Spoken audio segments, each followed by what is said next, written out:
Welcome to the Bo Benson Show. If you like conspiracy theories, you like what's going on in the government, you like to learn about secret societies, you like to learn about Jehovah's Witnesses, this is the perfect channel for you. Please subscribe and make a comment. Welcome to the Bo Benson Show.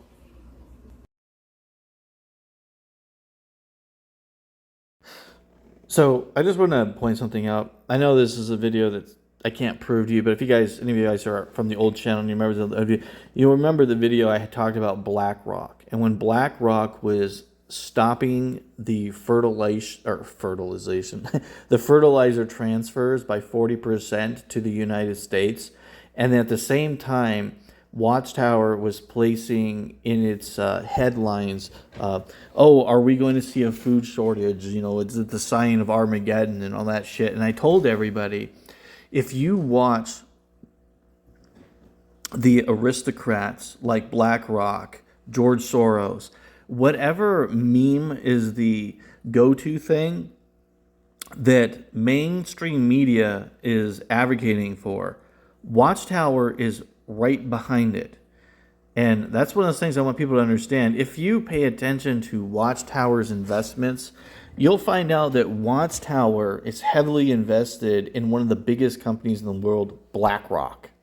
So, because Watchtower is invested into BlackRock, it's going to do what BlackRock tells it, because BlackRock is one of those organizations that controls Watchtower.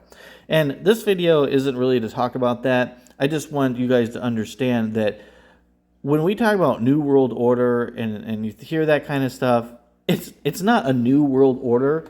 It is the old British monarchies that want us to go back to the time periods where we're under the rulership of kings. Those cultures, those groups, those people want us to go back to when we are completely controlled and your individuals have no rights. That's why Watchtower, that's why BlackRock and those associated groups hate America. And so I'm going to show you some positivity, because we can fight back. I'm fighting back. You're fighting back. And we're not alone. Many of us are fighting back. And I'm just going to give you two individuals who you will recognize, hopefully, who are fighting back. And then we'll talk a little bit about it. So obviously, Vivic is a presidential candidate for the Republican Party. He's also a pharmaceutical owner, and he talks in depth about how dishonest the pharmaceutical companies are and about how the United States has been infiltrated by what we refer to as woke, or people call deep state. Basically, these are aristocrats. These are aristocrat people and individuals within our government who want us to be back under the kings and queens. That is absolutely 100% the goal, the reasoning, and everything that is done on behalf of woke has nothing to do with making people have rights or helping individuals or helping trans. That's all bullshit. It's just to destabilize. There's actually a paper and a form and a political party plan that was actually substituted and entered into the United States by Hillary Clinton, and it was called the Division Plan. And the Division Plan was to cause as many possible divisions and groups within the United States, and to place people within the New World Order at the top of those divisions so that they could breaking up the voting machines in order to eliminate the Republican Party as a nemesis. So it's very simple.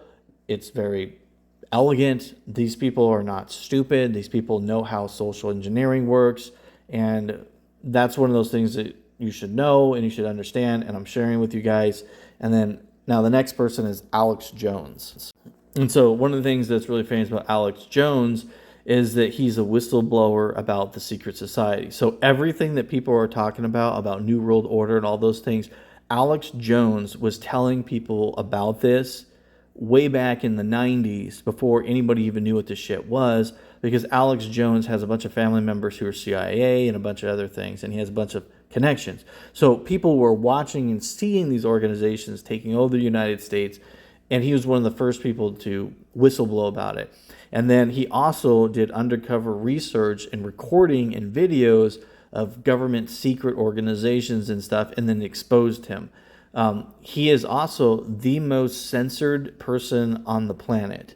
Now, literally, he is the most censored person on the planet. And even in the court systems, if you watch the court cases that are involving Alex Jones right now, they won't let Alex Jones show evidence of him being innocent of the things that they say. The court system has been weaponized against him, and even lawyers don't know why or how the courts are getting away with what they're doing, because what the courts are doing are completely illegal. Everything that is involved about the legal system that's supposed to be taking place in order to protect them from actually just basically charging people for anything they want is exactly what they're doing to Alex Jones. And they deplatformed him on every single social media tool outlet. They even said that he makes as much money as entire countries, which is completely and utterly not true, not even remotely close. And they gave him a fine of like something like $4 billion or $4 trillion. It was something astronomically insane, which was more than in order to bankrupt him. So it's really important that you guys realize, like, he exposed more New World Order, more things about pedophilia and the secret societies and stuff than anyone else on the planet. So he is the most hated individual from like a New World Order standpoint for exposing the things that they had done and said.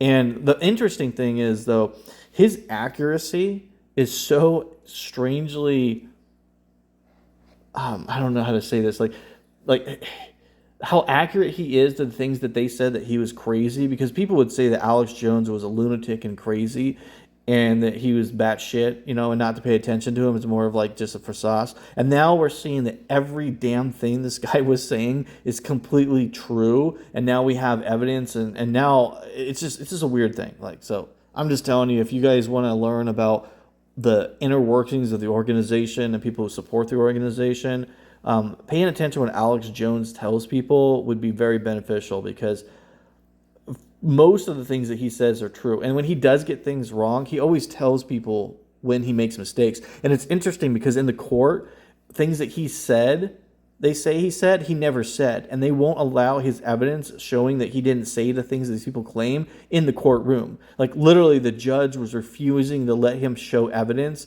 that was showing that he was innocent. He's like the most framed guy I have ever seen that is in, like, I would say, like, the Hollywood sphere and shit. It's really interesting. Clothing. That's exactly while they expand the system of the British Empire and the ghost of it through BlackRock and its Royal Institute of International Affairs and the CFR on against them. So America is like the engine and the brain, along with the British intelligence, of this very evil thing. I love America. I mean, I've got Jones. I mean, I've got a Welsh last name. I'm not an Anglophile, but I'm not an Anglophobe. But the system of the British Empire and the ghost of it through BlackRock and its Royal Institute of International Affairs and the CFR and these corporate management boards are devolving the governments while they expand them and transferring the power to themselves. That's the New World Order. That's globalism. But it's actually the Old World Order. It is. You're right. It's really just the Old World Order in New World clothing. That's exactly it. And that's what we got to understand. And so the optimistic side of me says that what a special time it would have been to be alive in the spring of 1776. I mean, it was a special time to be alive. You got Thomas Jefferson, the age of 33. People say I'm old. I'm young.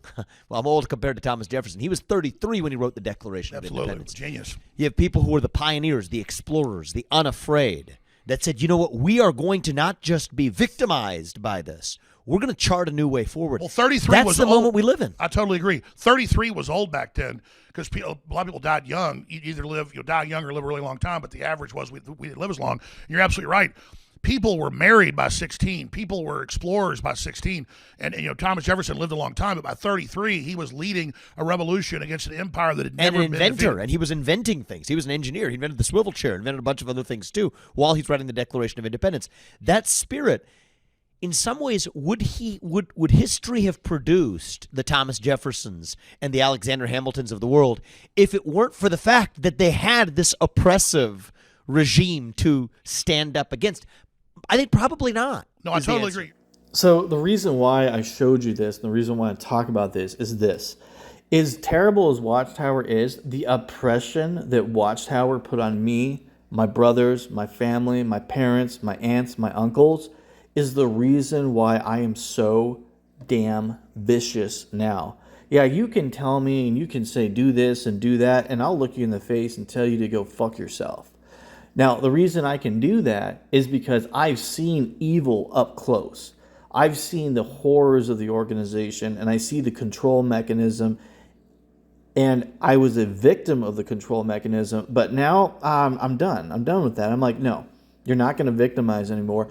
I'm a big motherfucker. I'm a big ass dude, and you're not going to intimidate you. You're not going to scare me. You're not going to do anything. I'm going to look you in the face. I'm going to tell you the exact truth about what you're saying. I'm going to call you out when you lie. And the fact that the organization for all those years said that you need to tell the truth, don't lie, tell us everything, blah, blah, blah. And then they go and tell us we need to lie on their behalf.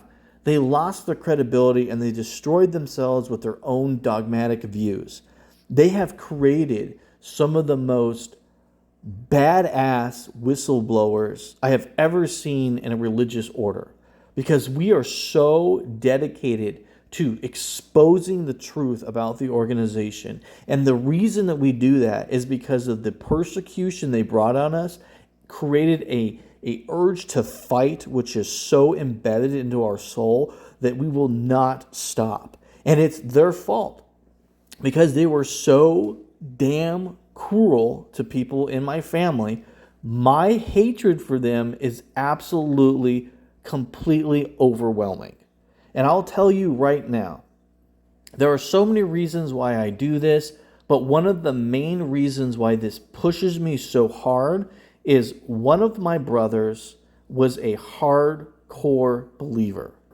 I'm talking about he was doing everything they wanted. He was preaching to me, telling everybody about the organization. He believed it completely, hook and sinker. He came across the issue with CSA. He complained about how the organization doesn't show compassion to people and the way they treated victims that were molested. And they waited until they could get something on him. And they waited till he had relations with a girlfriend of his. And then they went after him.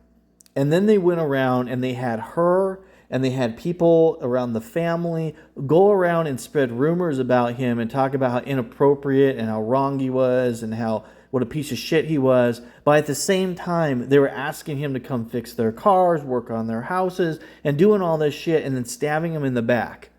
And then they told my family not to speak to him because they decided to disfellowship him because he told them that the way they treat people was wrong and it wasn't caring or loving and it wasn't Jesus-like. And then they booted his ass out. And then they started going around and saying rumors and saying shit that wasn't true about him. And then my dumb-ass witness families turned on him and won't even go to a funeral when he's there. That is the reason I fucking hate the organization so much, and I am willing to put up with so much shit, is because I love my brother and they pissed me off so much by doing that to my brother that I want to tear them down in order to show my brother. Now, my brother doesn't care that I do this stuff. He says I should just move on and not bother and just, live my life and not let this stuff overwhelm me. He doesn't want me talking about this and dwelling over it. But I can't help it because of the obsession with the organization. The way they have instilled hatred into me is so potent and so powerful. It's like the dark side from Star Wars. It has engulfed me and taken me over, and I cannot stop attacking the organization for the things that it does. And when I look at people and organizations, and when you lie to me, I associate lying with the organization. So I will not lie to people, and I will tell you shit that you don't like to hear, because in my perception of the world, if you lie, you're behaving like Watchtower. And that's why I'd say things to people and I'm so damn rude, is because I associate lying as being part of the organization. I don't I associate everything about lying as part of the organization. And then when you learn about the New World Order, you find out the connections of the organization, and you see the mechanism of tools and the tentacles of the organization, the people who run this stuff, and they're all together, you will see that compulsive lying is the mechanism that these people use, and it's something I want to fight. And the only way you can fight a lie is by exposing the lie and telling the truth. It's the only way. And I want this video to be a positive video, because there are so many truth sayers out there like myself that we are starting to drown out the liars. Watchtower, Biden, Democrats, New World Order, this end of the world crap that you keep on hearing. All these lies that have been spewed into our culture, we are fighting and fighting and fighting. And I am proud to say that I'm a fighter.